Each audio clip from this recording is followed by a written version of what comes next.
Bienvenue en 2020. Si nous sommes bien au mois de novembre, comme en témoigne la météo, la saison prochaine se prépare dès aujourd'hui. Les 25 coureurs du team Total Direct Energy se sont retrouvés quelques jours pour un stage de cohésion avec en point d'orgue une après-midi sur un circuit de karting. C'est toujours rigolo, en plus ça s'est mouillé donc il va y avoir quelques crashs. Pour démarrer les hostilités, une fois n'est pas coutume, les coureurs assistent à un briefing. Le plus important est toujours la sortie du virage et essayer d'accélérer le plus tôt possible, à fond le plus tôt possible. Ça change, petit briefing moteur on va dire. Il y a un moteur là, donc pédale. Il va falloir se tromper. Parce qu'en plus c'est mouillé. Ça mouille.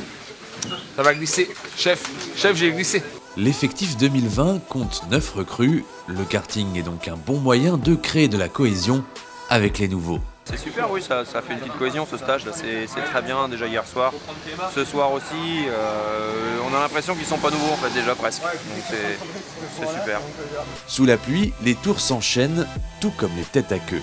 Dire qu'on n'est pas aidé par les conditions météo aujourd'hui, c'est le festival des têtes à queue, surtout sur la dernière série. Je pense qu'il va y avoir du fort, il va y avoir du sport. Ouais. C'est drôle quand on est sur le bord de la route, quand on est dedans, c'est un peu plus rageant. Des têtes à queue ou des sorties de piste, comme celle de Niki Terpstra, qui revient plus sale qu'après un Paris-Roubaix pluvieux. Oui, tester l'intérieur, c'est pas top. Croche, petit croche. En fait il a pas compris, il pensait qu'il fallait tourner la pelouse, mais faut rester sur la route. Comme à Roubaix, faut rester sur le pavé, faut pas aller sur les bas-côtés. Et là Niki, il est pas sur le pavé, il est dans les bas-côtés. Pelouse, c'est différent. Oh, on est au mois de novembre, c'est différent, t'as raison. Une fois les qualifications passées, le grand championnat peut commencer. Après 2 faux départs, les 9 équipes composées de 3 coureurs se livrent une bataille sans merci.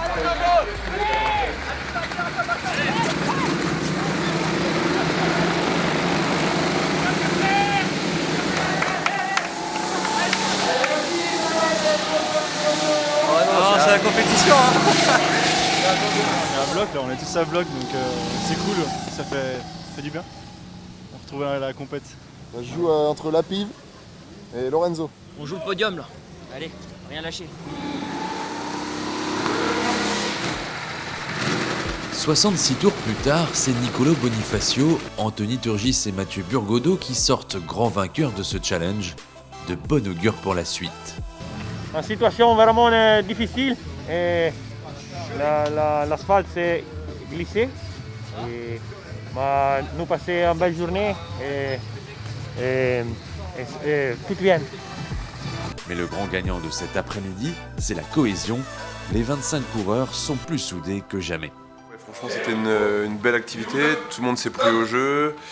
On a pu voir les aptitudes de conduite et puis voir ressortir aussi les tempéraments de chacun. Donc c'était vraiment sympa. Après une soirée festive qui clôturera ce stage, les coureurs se retrouveront le mois prochain à Calpe en Espagne pendant 10 jours. Et cette fois-ci, c'est sur un vélo qu'ils reprendront l'entraînement pour être prêts à aborder la prochaine saison.